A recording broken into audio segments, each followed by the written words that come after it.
আসসালামু আলাইকুম। আমি ডাক্তার মোহাম্মদ সালেহ। আজকে কথা বলবো খুবই গুরুত্বপূর্ণ একটি বিষয়, সেটা হচ্ছে হাঁপানি বা শ্বাসকষ্ট। হঠাৎ করে যে কারো হাঁপানি বা শ্বাসকষ্ট বেড়ে যেতে পারে। সেক্ষেত্রে আমাদের করণীয় কী? এটা আমাদের একজন সাধারণ জনগণের জন্য যেমন গুরুত্বপূর্ণ, তেমনি আমাদের ডক্টর যারা আছেন তাদের জন্য গুরুত্বপূর্ণ।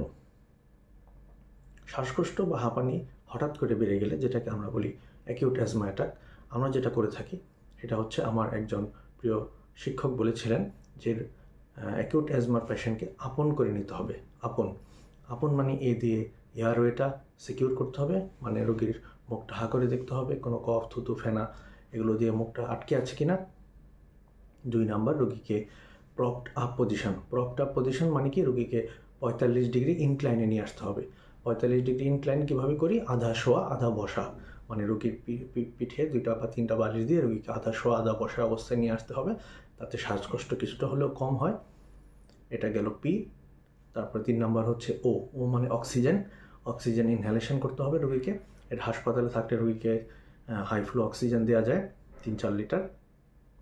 এবং এন হচ্ছে নেবুলাইজেশন। সেটা বাসায়ও হতে পারে, হাসপাতালে হতে পারে। বাসায় নেবুলাইজার থাকলে আমরা উইন্ডেল প্লাস বা বুডিকট দিয়ে পেশেন্টকে নেবুলাইজ করব, আর হাসপাতালেও সেম উইন্ডেল প্লাস বা বুডিকট দিয়ে নেবুলাইজ করি। এবং তারপরেও না কমলে, যেটা বাসায় থেকে করা সম্ভব না, সেটা হচ্ছে রোগীকে দ্রুত হাসপাতালে নিয়ে আসতে হবে। এবং হাসপাতালে যেটা আমরা করে থাকি, স্টেরয়েড ইনজেকশন দিয়ে থাকি। স্টেরয়েড ইনজেকশন দিলে রোগীর খুব দ্রুত শ্বাসকষ্টটা কমে আসে। তো সামারি কথা হচ্ছে এই, যে একটা হাঁপানি বা শ্বাসকষ্ট হলে খুব ঘাবড়ানো যাবে না, যে হঠাৎ করে শ্বাসকষ্ট বেড়ে গেলে না ঘাবড়িয়ে রোগীকে আপন করে নিতে হবে।